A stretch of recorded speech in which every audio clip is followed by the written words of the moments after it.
Meus amigos, muito obrigado pelo convite. Eu vou tentar apresentar aos senhores uma visão da matriz energética brasileira.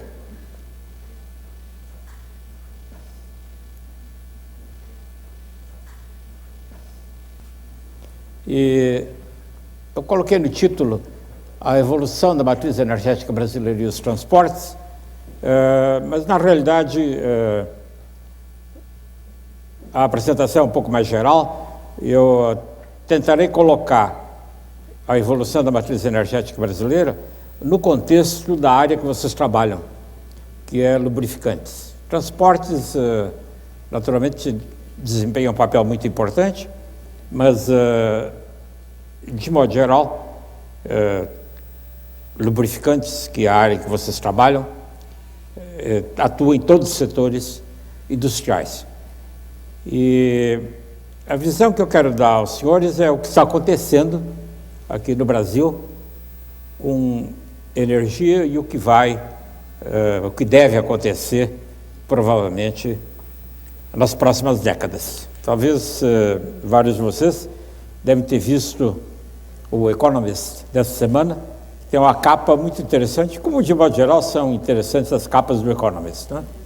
Nós temos aqui, né, um dinossauro, né, com uma bomba de gasolina. E o argumento da Economist, basicamente, né, é que o petróleo e os combustíveis fósseis, que são a base do sistema energético de hoje, está se modernizando e é preciso ficar atento a essas modernizações. Por exemplo, gás de xisto, né, que nos Estados Unidos agora está fazendo renascer a indústria americana, é uma novidade que há 10 anos era considerada uma curiosidade. E hoje se acredita que gás de xisto vai acabar gerando 5 milhões de empregos nos Estados Unidos e, portanto, deslocar o eixo de produção que estava se concentrando na China de volta para os Estados Unidos. De modo que é uma capa extremamente interessante. Eu vou tentar mostrar aqui para os senhores o que está acontecendo nesse setor. Olha, a melhor maneira de introduzir o problema é olhar para a matriz energética brasileira. E os senhores veem aqui que a matriz energética brasileira, ela tem em petróleo 40% da sua origem, em gás natural 9%, em urânio, através de energia nuclear, aproximadamente 1%. Esses números são aproximados. Se nós somarmos, então, essas três componentes aqui, nós temos 54%. E em energias que não são fósseis, que não têm origem fóssil, nós temos energia hidráulica aqui, nós temos lenha, que ainda é bastante usada no interior, ou até não só em cozinhas e outras atividades, digamos, mais primitivas, mas até para produzir carvão vegetal, que é usado em siderurgia. E tem produtos de cana, que são açúcar e etanol, que representam 17%, e outras renováveis com contribuições menores de 4%. Vocês observem que produtos de cana-de-açúcar no Brasil representam 17% da energia que se consome no Brasil, que é mais do que a energia hidráulica. Somando essas todas aqui, nós temos 45,8%. Ou seja, cerca de metade da energia que se consome no Brasil é renovável. Renovável significa que ela vai durar para sempre, né? Quer dizer, ela não é exaurível como são combustíveis fósseis. Basicamente, todas as energias que nós usamos, elas se originam do Sol. Não todas, mas quase todas, né? Petróleo, carvão, gás natural, todos se originam do Sol, que há 200, 300 milhões de anos deu origem, através da fotossíntese, a produtos orgânicos que foram soterrados ao longo dos anos e que sofreram modificações químicas, se transformando dependendo das condições, ou em carvão, ou em gás natural, ou em xisto, né? Que sempre existiu e está, esse gás de xisto, ele está ocluso dentro de formações minerais.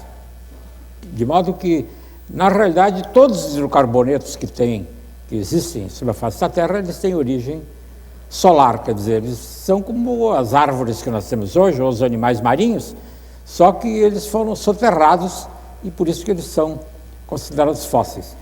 Como eles são fósseis, eles são finitos, mesmo que eles sejam abundantes, eles são finitos. E as pessoas perguntam, né, quanto hidrocarboneto tem no mundo e quanto nós já usamos? E a resposta é uma resposta interessante. Nós já usamos aproximadamente 20% de todos os hidrocarbonetos que existem no mundo. Não só na face da Terra, como no interior da Terra. Só 20%, tem 80%. Acontece que esses 80% que nós não usamos ainda estão cada vez mais difíceis. É o pré-sal, é o xisto também. Veja, o gás de xisto, ele se encontra a 4, 5 quilômetros de profundidade. Ele nunca se encontra perto da superfície. Quer dizer, o que nós estamos usando são os hidrocarbonetos que se encontram ou na superfície ou perto da superfície. E, naturalmente, à medida que a gente começa a explorar hidrocarbonetos mais difíceis, como o pré-sal ou outros, eles estão em lugares cada vez mais inacessíveis e, portanto, eles ficam mais caros. E é por isso que o pré-sal é mais caro.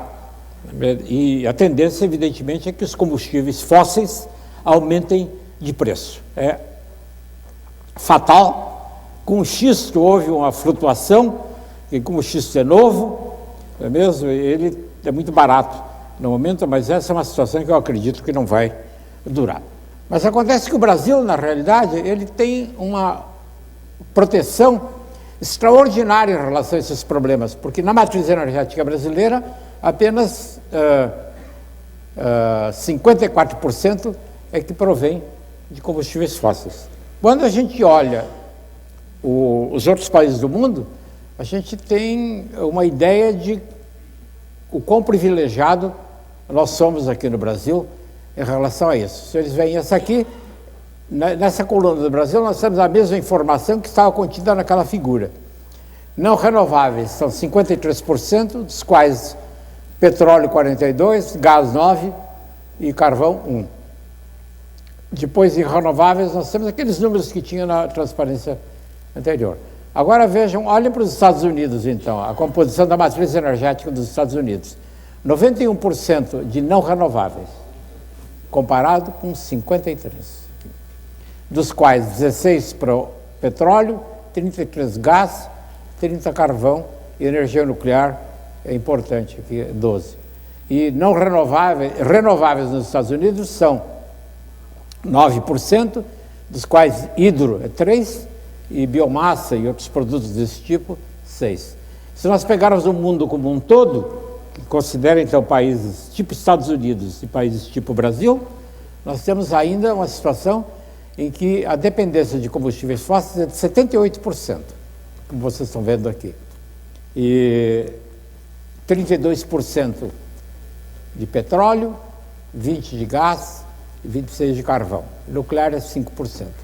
E renováveis são apenas 17%. Então, sob esse ponto de vista, o Brasil tem uma situação efetivamente privilegiada.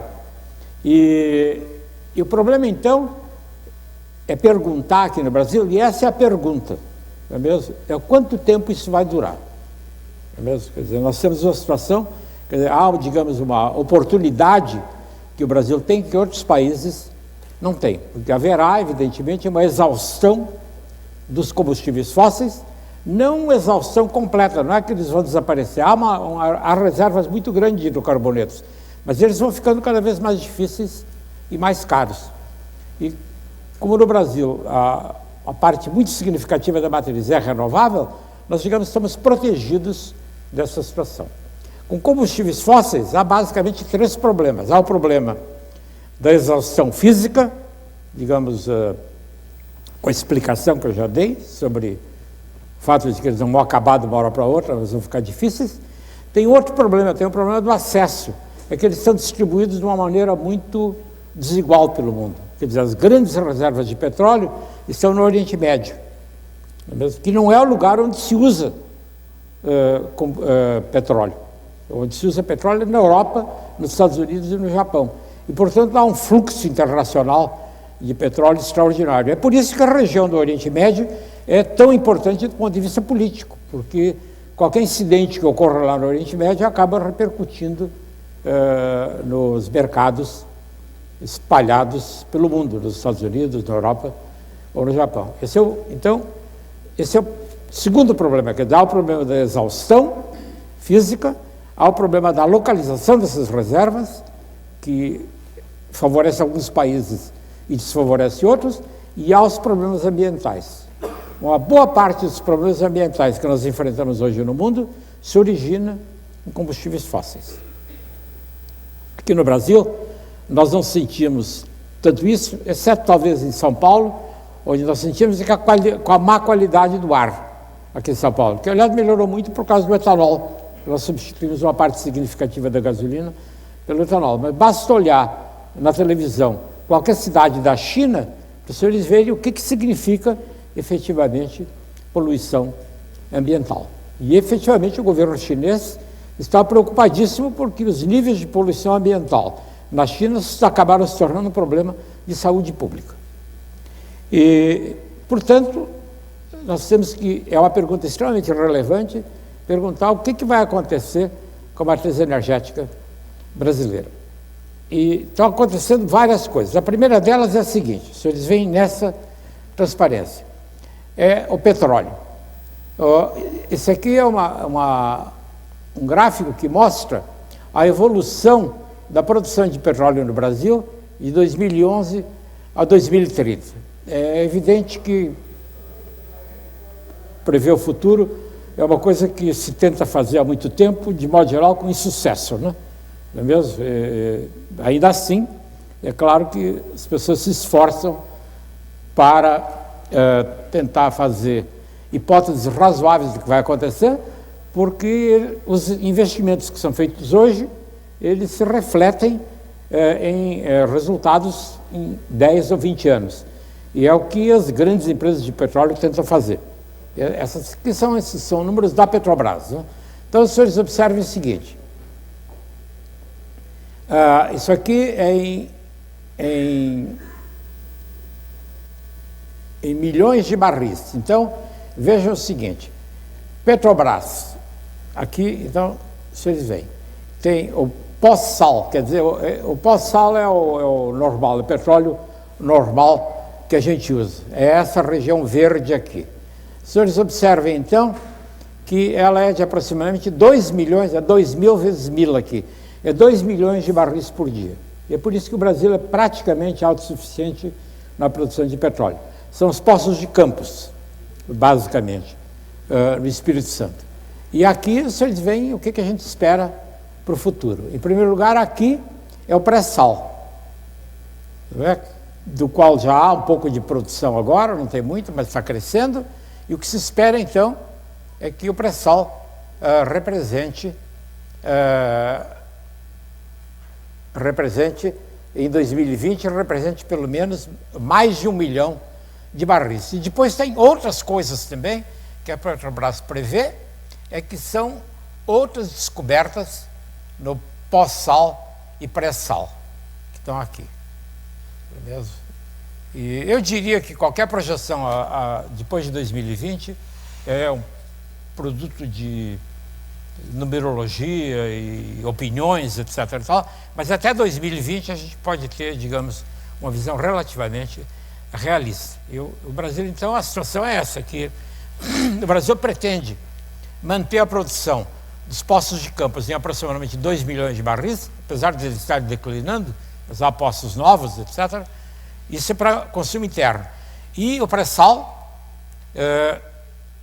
produzirá 2 milhões de barris também, que não serão usados internamente, mas serão usados para exportação. E o Brasil, então, se tornará, eventualmente, então, um produtor importante de petróleo, podendo exportar aproximadamente 2 milhões de barris por ano. Isso vai tornar o Brasil um produtor importante, mais ou menos do tipo do que é a Venezuela hoje. A Venezuela é um país, quer dizer, o único motivo pelo qual a Venezuela ainda existe no mapa, né, é porque ela produz petróleo e exporta, né, porque ela acabou virando um país em que não se produz mais nada, né. Ela é fortemente afetada pelo que a gente chama de doença holandesa, né.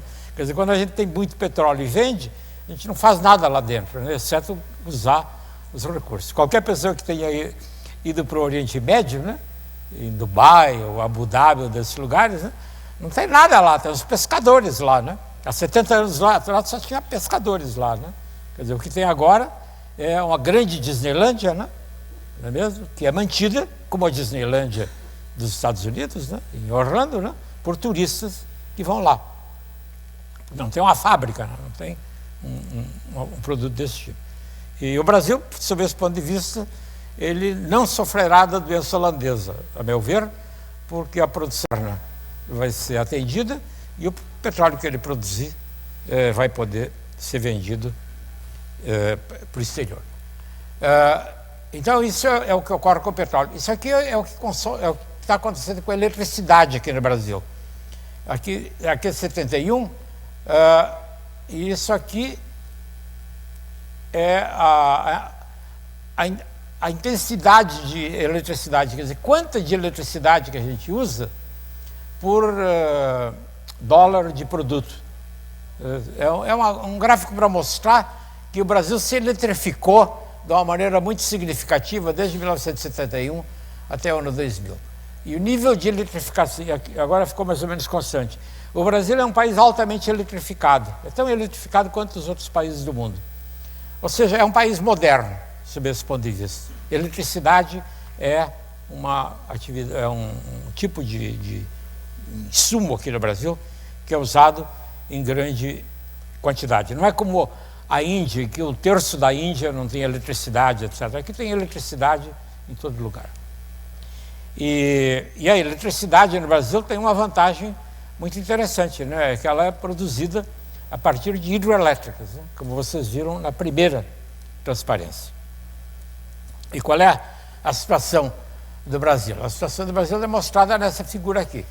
Isso aqui é o potencial, é o quanto do potencial hidrelétrico de um país já foi usado. Então, senhores, observem o seguinte: se vocês pegarem a Europa aqui, que é uma região do mundo que é muito montanhosa, qualquer pessoa que tem estado da Europa está familiarizado com os Alpes, com os Pirineus, etc. É um lugar onde tem muitas montanhas. Onde tem muitas montanhas, se forma neve no topo das montanhas, e quando o verão chega, a neve se desfaz e há muitos cursos d'água, muitos rios, que geram energia hidrelétrica. Da energia hidrelétrica que poderia ser usada na Europa, cerca de 53% já foram utilizados. Então, há um limite técnico e também ambiental do potencial hidrelétrico que existe. Quer dizer, mesmo que a gente tenha potencial hidrelétrico, a gente não consegue usar todo. A Europa é um bom exemplo, 53% foram usados. Não há um curso d'água na Europa que não tenha sido utilizado, se ele tiver condições de ser utilizado. Na América do Norte, que também é um caso igual, é 39%. No mundo como um todo é 25%, como vocês estão vendo aqui. E no Brasil é 32%. Ou seja, o Brasil só usou 32% das suas reservas hidrelétricas. Se ele seguisse o caminho da Europa, ele poderia praticamente, não dobrar, mas aumentar consideravelmente esse número aqui. Existem ainda, se ele usou só 32%, é porque existem 68% que não foi utilizado. Sucede que esses 68% que não foram utilizados não estão mais na região centro-sul do país. Não é como na Europa, em que a água se origina em montanhas. Aqui ela se origina no sul, a água que é usada para gerar eletricidade se origina em montanhas. É o que ocorre aqui, que tem a usina de Reborden, que é aliás, é uma das hidrelétricas mais interessantes e bonitas do mundo. Em geral, a gente vai para cada lugar esquisito do mundo para fazer turismo, né? E esquece que aqui do lado tem provavelmente a hidroelétrica mais peculiar do mundo, que é a Henry Borden. Por quê? Porque a água da represa, Billings, é jogada de 700 metros de altura. Eu não creio que exista nenhuma outra hidroelétrica do mundo em que a água seja jogada de 700 metros de altura. E quando a gente desce para Santos, a gente vê a tubulação descendo. É uma maravilha de usina hidroelétrica, porque nem precisa de muita água, né? Quem fez isso foi um engenheiro chamado Billings, né? Um canadense que esteve aqui na década de 20, 1920, 30, do século passado, e que inverteu o curso do Tietê, um pedaço do Tietê, pelo qual nós estamos pagando a poluição do Rio Pinheiros hoje, né? O Rio Tietê é um rio esquisitíssimo, né? É um rio que não corre para o mar, né? Ele corre para o interior, né? Ele nasce aqui perto de São Paulo, né? Qualquer rio normal, né? Simplesmente correria para o mar, como é o Rio Sena, né? O Rio Sena se origina lá nas montanhas, né? Nos Alpes, né? Vai correndo pela França toda e desemboca na região lá do Havre, por ali, né? Passa por Paris e desemboca. Aqui não, o Rio Tietê nasce aqui perto de São Paulo, né? Corre 1000 quilômetros, vai desembocar lá no Paraná, que depois, por sua vez, vai desembocar lá no Rio da Prata e passa por Buenos Aires, né? E por quê? Porque tem essa cadeia de montanhas aqui, que é a Serra do Bar. O Billings, ele inverteu parte disso, ele fez um lago, o Lago Billings, e por isso que tem esse canal de Pinheiros, né? E é por isso que ele é poluído, né? Porque o canal não foi feito coleta de esgotos, como é feita em Paris. O Rio Sena é limpo em Paris, né? Porque ao longo das margens do Rio Pinheiros ou do Rio Tâmisa, em Londres, tem tubulações de 7 a 8 metros de diâmetro, né? Que coletam o lixo. Aqui vocês podem ter certeza, naqueles prédios que estão ao longo do canal do Pinheiros, né?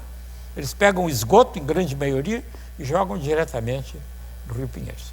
Quando eu era secretário do Meio Ambiente, uma ideia que nós tivemos numa ocasião era para pegar um barco e andar pelo canal do Rio Pinheiros, localizar onde é que estavam esses desembocadores e tapá-los. Não é mesmo? De modo que o esgoto que é lançado dos prédios voltasse para os prédios. A tentação de fazê-lo é fortíssima, né? Naturalmente provocaria uma revolta generalizada. Está sendo feito, como vocês sabem, um coletor ao longo do Pinheiros, mas já está sendo feito desde que eu me lembre, né? Não é mesmo? Dizem agora que vai ficar pronto em 2018. E se ficar pronto em 2018, o Rio Pinheiros vai ficar um rio como é o Sena em Paris, né? Quer dizer, é um rio limpo, então, onde poderá haver navegação e barzinhos, tem gente planejando barzinhos ao longo do Rio Pinheiros. Então, essa é a situação. Bom, o que há é o seguinte, não é mesmo? É que a grande maioria dos empreendimentos hidroelétricos favoráveis, atraentes, está na região centro-sul do país, que é uma região onde tem montanhas e desníveis significativos. Por exemplo, é o Rio Tietê, não é mesmo? O São Paulo está numa cota de aproximadamente 700 metros acima do nível do mar, e o Rio Tietê vai descendo, e ao longo do Rio Tietê foram construídas barragens, então, e é gerada eletricidade. Então, ele cai 700 metros, mas vai caindo ao longo de 1000 quilômetros até chegar no Rio Paraná. Bom, o potencial remanescente no Brasil não está na região centro-sul, ele está na Amazônia. E na Amazônia tem pouco declive. Então, fazer uma usina hidroelétrica na Amazônia requer a inundação de grandes áreas, porque é preciso, então, fazer uma barragem e aí inundar uma grande área. E aí surgem problemas de natureza ambiental e social. E é uma região onde tem muitas populações indígenas também, e acabou virando um problema que, se a gente vê todo dia no jornal, que o governo federal não conseguiu resolver até hoje, né? Não é mesmo? É por isso que um grande empreendimento como o de Belo Monte, não é mesmo? Que poderia gerar tanto quanto Itaipu, você sabe, o empreendimento de Belo Monte geraria tanto quanto Itaipu. Ele vai gerar metade de Itaipu, porque a barragem que seria preciso fazer seria uma barragem alta que inundaria uma área elevada. As pessoas que se envolvem nesses debates, eles acabam perdendo completamente o senso de proporção. Não é mesmo? Por causa do seguinte, a área alagada numa represa como a de Belo Monte, se fosse construída como os engenheiros queriam, ela inundaria aproximadamente 1.000 quilômetros quadrados. Isso é o que ela inundaria. E o que acontece é o seguinte, né? É que por ano são desmatados no Brasil, por outras razões que não têm absolutamente nada a ver com usinas hidrelétricas, são desmatados 5.000 quilômetros quadrados, todo ano. E os 1.000 quilômetros que Belo Monte exigiria seriam inundados uma vez. E o desmatamento brasileiro, que caiu, ele era 15.000 quilômetros quadrados por ano, ele caiu para 5.000, mas ainda 5.000 por ano. Mesmo? Então, realmente, se a gente olhar as proporções, não tem nada de extraordinário fazer uma barragem numa usina, para fazer uma usina dessas da Amazônia. Mas acabou virando um problema político que o governo não conseguiu resolver e eu não creio que esteja em vias de ser resolvido. Portanto, e aí esse então começa a ser um dos grandes problemas. O que há é que o grande atrativo da matriz energética brasileira, que dizia respeito à produção de eletricidade com usinas hidrelétricas, vai deixar de sê-lo. Porque num rio normal, esse é um exemplo da Belo Monte, num rio normal, a vazão muda muito durante o ano, com todos os rios. Por quê? Porque, de modo geral, só chove durante 6 meses por ano. Em geral, né? Não é? É claro que sempre tem um pouco de chuva, mas chuva mesmo forte é nos meses de outubro a março. De março a setembro, chove pouco. Isso aqui no sul é verdade, e na Amazônia é muito mais verdade, né? A gente vê no jornal como o nível daqueles rios muda. E isso aqui dá um exemplo da vazão, quer dizer, tem uma vazão elevadíssima em abril, que está aqui, esses são meses em que chove, tem uma grande vazão, e depois os meses de maio até outubro, novembro, tem uma vazão muito mais baixa. Por isso que a gente lê no jornal que tem os rios lá que o nível subiu 15 metros, etc. e tal, é por causa disso. Então, para construir uma usina hidrelétrica, precisa fazer uma barragem. Porque se depender só do fluxo de água, só vai ter água mesmo durante metade do ano. A solução que foi dada para Belo Monte e para outras usinas na região Amazônia é fazer uma barragem muito pequena ou praticamente não fazer barragem. E a geração será feita pela corrente da água. Isso significa que ela vai funcionar apenas 6 meses por ano. Ou seja, uma usina como Belo Monte, que poderia gerar uma Itaipu, o equivalente a Itaipu, 10.000 megawatts, vai gerar 5.000 megawatts. E é por isso que nós temos tido crises na área de energia. E o que é a crise na área de energia, que vocês lembrarão, evidentemente, ocorreu em 2001. A grande crise ocorreu em 2001, em que realmente faltou eletricidade. Por quê?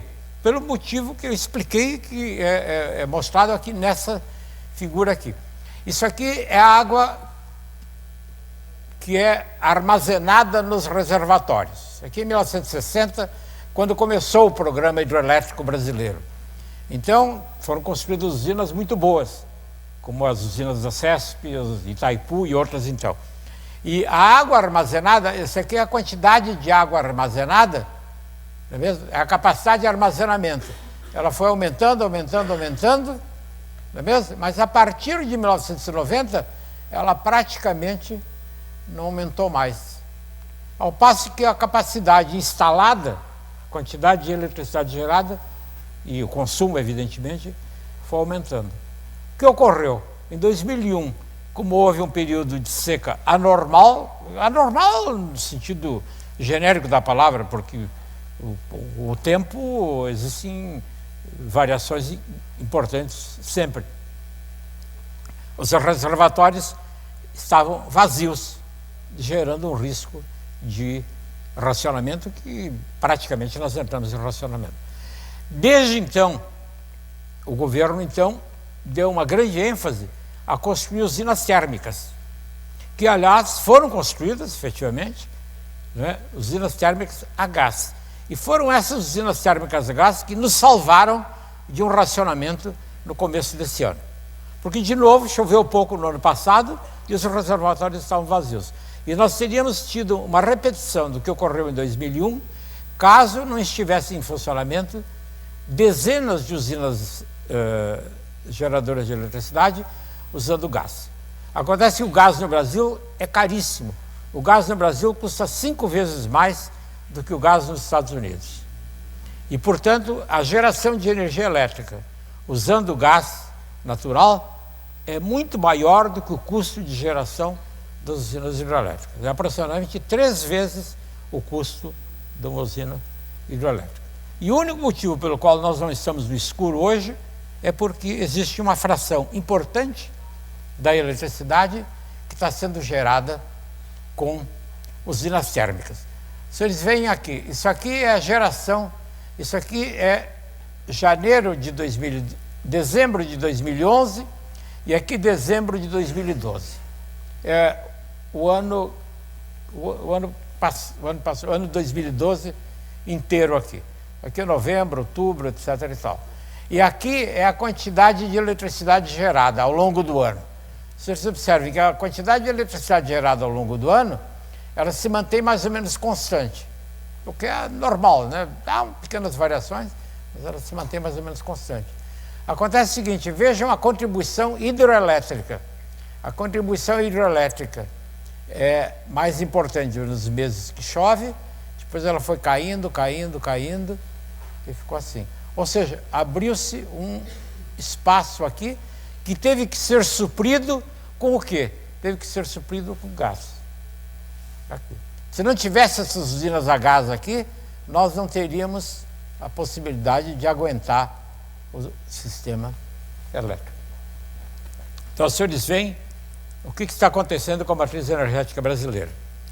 Ela, que era altamente dependente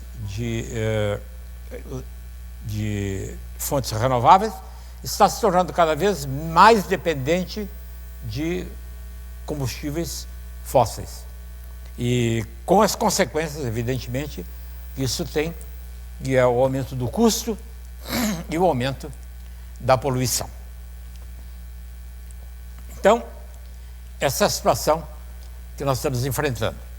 Em relação a petróleo, o Brasil é autossuficiente em 2 milhões de barris por dia, mas acontece que o Brasil está crescendo. E mais ainda, há uma fração importante da população brasileira que atingiu a classe média e que, evidentemente, vai lutar para manter essa posição e até melhorar de posição. Isso significa, da maneira, digamos, mais simplista, na posse do automóvel. Não é mesmo? Se há uma coisa que caracteriza economias do tipo Brasil e China também, é a posse do automóvel. Não é mesmo? Quer dizer, o automóvel, em primeiro lugar, por causa do que ocorreu nos países industrializados, ele acabou se tornando o símbolo da liberdade. Não é mesmo? E aqui no Brasil, ele é mais do que o símbolo da liberdade, né? Simplesmente. Ele é o símbolo da sobrevivência, quer dizer, você não consegue ir nos lugares, simplesmente, né? Porque em países como pelo menos nas grandes cidades, né? Não é mesmo? Como Nova York, como Paris e Londres, começou-se a construir o metrô há mais de 100 anos atrás. E qualquer uma dessas cidades, Nova York, Paris, ou Londres, tem cerca de 300 a 400 quilômetros de metrô. Para uma população que é menor do que a população de São Paulo. E nós aqui em São Paulo nós temos, na cidade de São Paulo, sem falar na grande São Paulo, nós temos 6 milhões de habitantes e nós temos 75 quilômetros de metrô. É por isso que deve ter acontecido com todos vocês, hoje inclusive, né? Por isso que a gente chega nos lugares, né? Quer dizer, ir de um lugar para o outro aqui, acabou se transformando efetivamente num problema seríssimo, né? Ainda mais com essas políticas governamentais de encorajar a compra de automóveis e o enorme lobby que os vendedores de automóveis fazem, nós estamos indo para uma situação em que se movimentar dentro de São Paulo é complicado. Peguem qualquer edição da revista Veja ou do Estado de São Paulo, não é mesmo? E observem o número de propagandas que tem sobre automóveis. É uma coisa extraordinária, de fato, né? Mas não é o único país, o único que está ocorrendo na China também. Portanto, meus amigos, os 2 milhões de barris de petróleo que o Brasil usava, está usando hoje, né, não vão continuar em 2 milhões. Essa ideia de que ele vai continuar com 2 milhões e vai exportar 2 milhões, eu acho que não é bem verdade. Vai aumentar o consumo aqui e vai ter menos para exportar.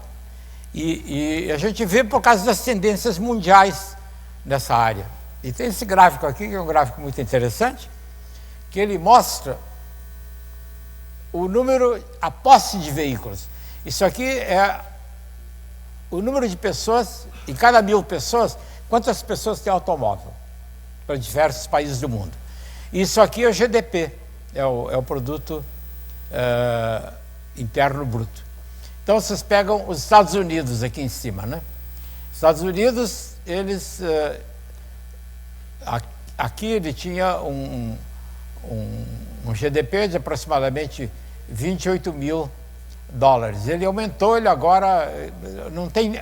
A escala de tempo não tem aqui. A escala de tempo são esses pontinhos aqui, né? À medida que o tempo foi passando... À medida que o tempo foi passando, os Estados Unidos foi se deslocando nessa direção. Então, hoje, o GDP dos Estados Unidos é aproximadamente 35 mil dólares e existem 800 automóveis por 1.000 pessoas. Quer dizer, basicamente, cada pessoa tem um automóvel. Isso conta os bebês, né? Quer dizer, como as pessoas têm 2 carros, né? 2, 3 carros. Então, basicamente... Bom, então, isso é a má notícia. A boa notícia é que ficou constante, porque não tem mais onde crescer, evidentemente. Quer dizer, o número de automóveis dos Estados Unidos não pode mais crescer. Sob esse ponto de vista, é muito interessante olhar essa Economist, não é mesmo que eu mostrei? Porque os automóveis nos Estados Unidos estão ficando mais eficientes. Quer dizer, a gente, com a mesma quantidade de gasolina, anda mais quilômetros.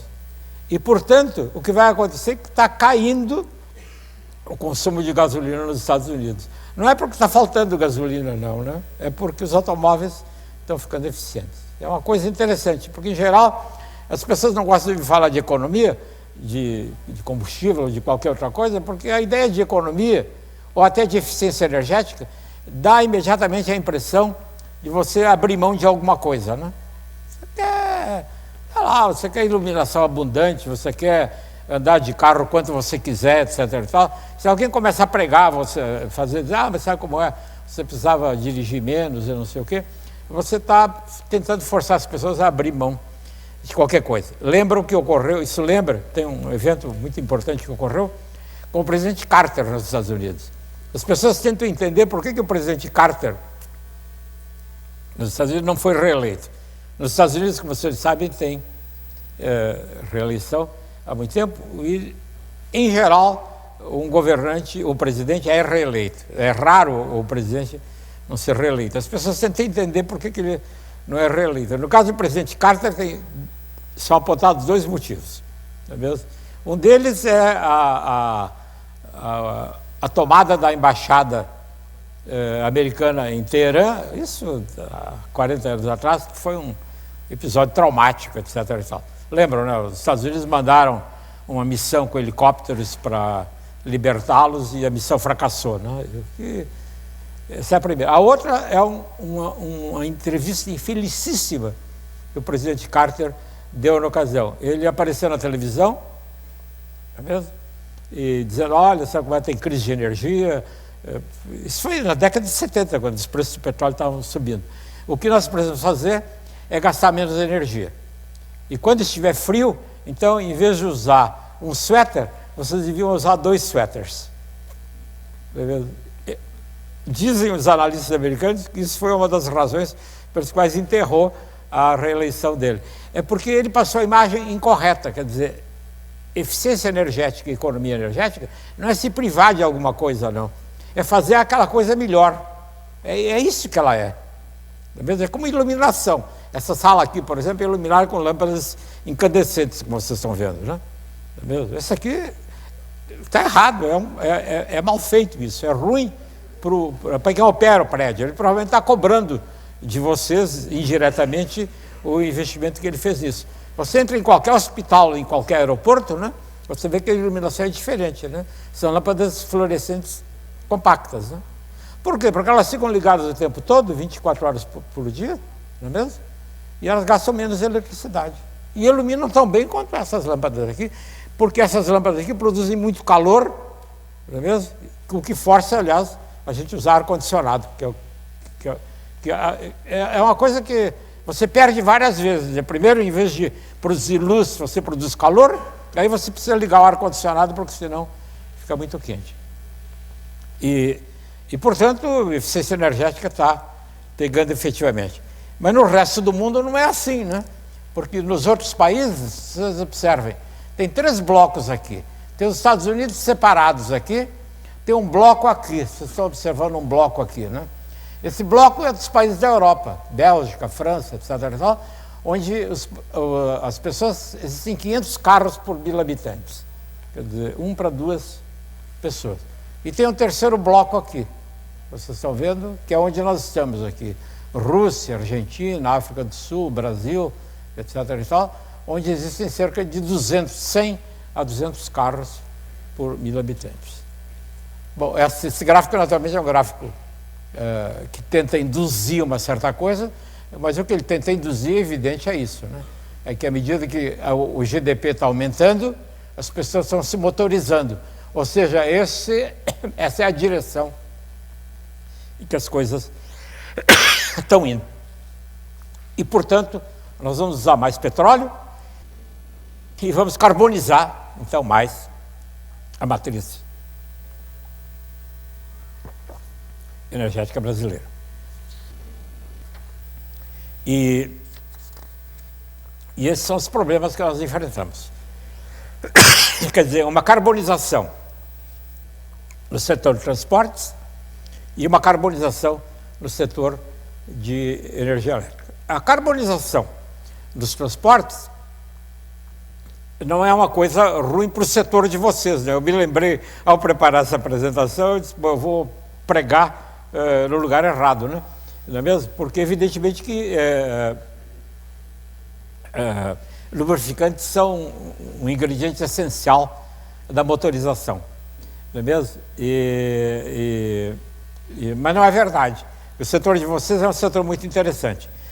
Porque quais são as soluções, então, para um caso como o do Brasil? São 2 soluções.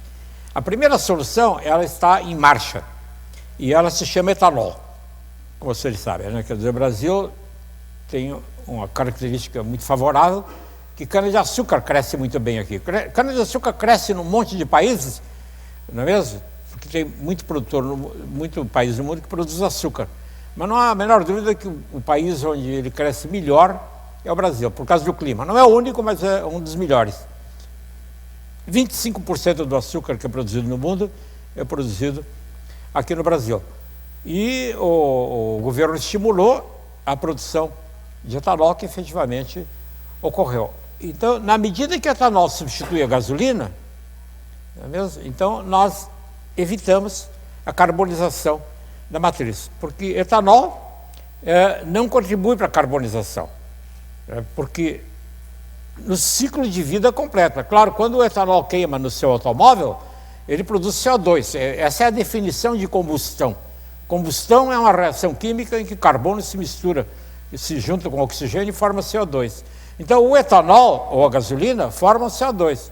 Acontece que a cana, o etanol proveio da cana, que é um produto vegetal que foi formado com energia solar há uns meses atrás. E aí, esse CO2 que vai para a atmosfera, não é mesmo? Ele depois é reabsorvido no próximo ano. Quer dizer, no ciclo de vida do etanol, não é mesmo? Nós não estamos contribuindo para as emissões de CO2. Não é como um combustível fóssil, em que você pega o carbono que está fossilizado, está guardado lá debaixo da terra e joga para a atmosfera. Então essa é uma boa solução. E ela tem uma vantagem também, é que com cana-de-açúcar, além de produzir etanol, a gente pode usar o bagaço e produzir um pouco de eletricidade, que é uma coisa que já é feita também. Então essa é uma direção na qual nós estamos caminhando, mas infelizmente o programa do álcool encontrou uma dificuldade séria, que é um problema conjuntural, é que o governo federal, e não é o governo estadual, porque o governo estadual também, com certeza, o governo estadual estimula a produção de etanol, através da redução do ICMS, é o ICMS mais baixo que existe no Brasil, aqui no estado de São Paulo. O que é que o governo congelou o preço da gasolina no ano 2007, para reduzir o impacto na inflação. E, portanto, está faltando gasolina, o governo importa a gasolina. Ele importa a gasolina do exterior e vende mais barato aqui no Brasil, produzindo um rombo de caixa seríssimo na Petrobras, como os senhores sabem. E, além disso, como o preço do etanol é ligado ao preço da gasolina, o preço do etanol não sobe também. Como o preço da gasolina não sobe, o preço do etanol não sobe também. E, portanto, se desencorajou novos investimentos na área de etanol. Então, o programa de etanol, ele está, digamos, praticamente paralisado desde 2009 ou 2010. Mas se acredita que é um problema conjuntural que vai acabar sendo resolvido. Se ele for resolvido, então haverá uma expansão do programa de etanol e a gente evitará uma carbonização adicional da matriz energética brasileira. E no caso das hidrelétricas, há o problema a ser resolvido, que é o problema de efetivamente construir hidrelétricas que tenham reservatórios. Isso está começando uma discussão importante agora, tem que ser uma discussão em que o setor que investe na produção, que constrói hidrelétricas, precisa dialogar com o movimento ambientalista. E isso está começando também porque a WWF, que é uma organização guarda-chuva de entidades ambientalistas, tem feito estudos sobre rios na Amazônia, onde existem condições mais favoráveis para a construção de hidrelétricas do que outras. E aqui, então, existe, então, a última... Essa não é a última, essa aqui, vejam, quando a gente tem etanol, a gente tem bagaço de cana, e com bagaço de cana a gente pode produzir eletricidade.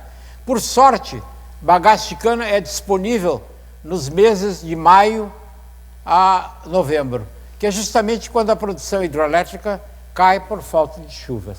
Então há uma complementaridade entre a produção de eletricidade com bagaço e com hidrelétrica.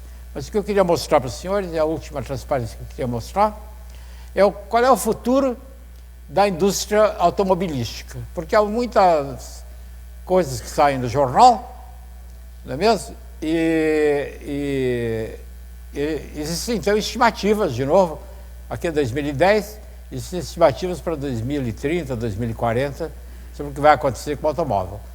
E o que é o seguinte, é que com o automóvel, então, nós temos gasolina, que é o combustível dominante hoje. E temos etanol, que substitui gasolina bem. Aqui no Brasil substitui muito bem.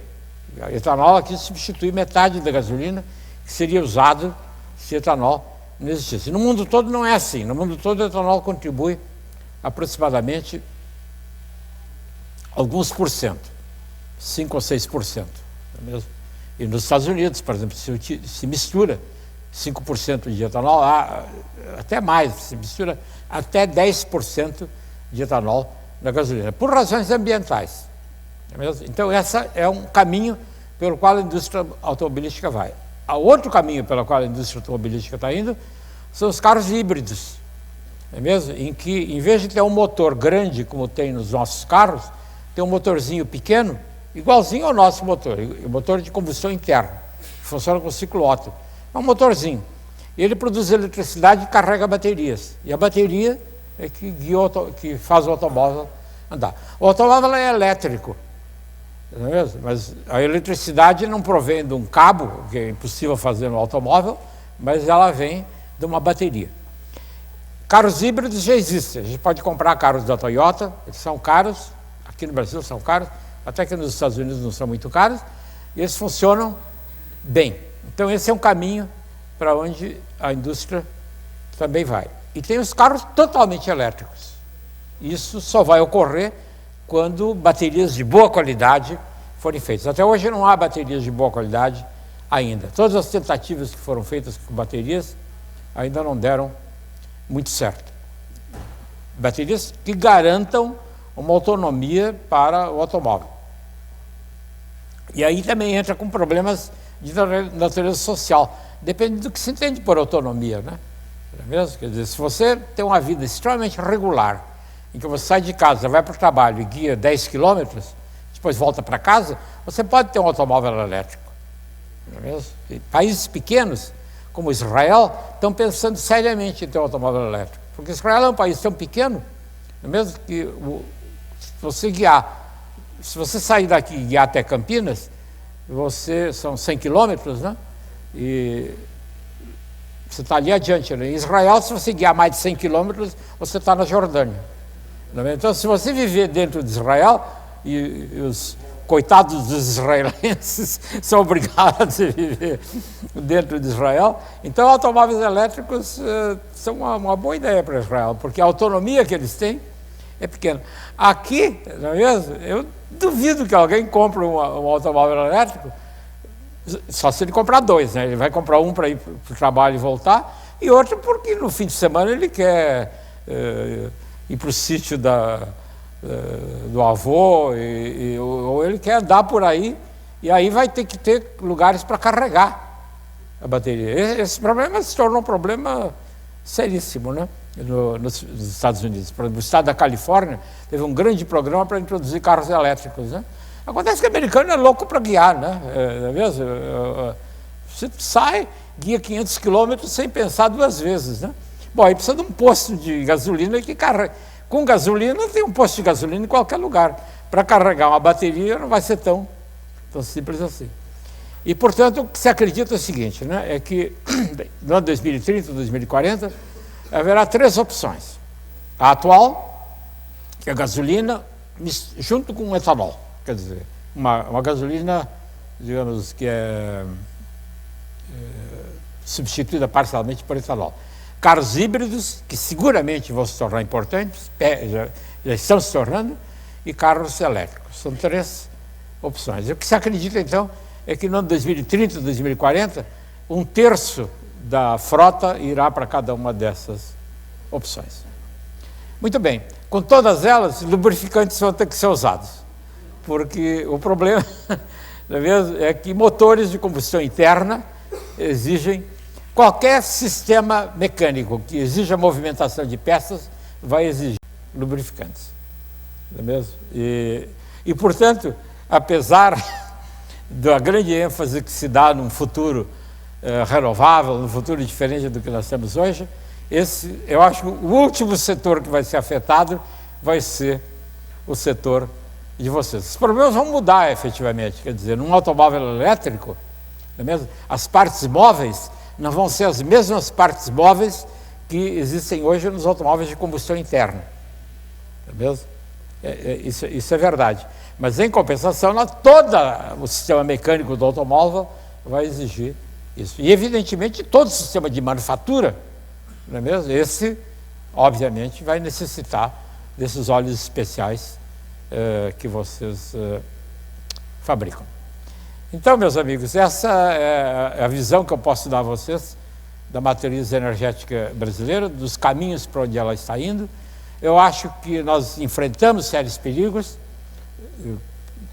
Qualquer um de vocês que leia mesmo que superficialmente os artigos que eu escrevo, sabem que eu acho que o governo não está enfrentando com clareza esses problemas, mas esses problemas são graves e as soluções vão acabar se impondo. Não é mesmo? Quer dizer, o fato de que essa carbonização está ocorrendo nas hidrelétricas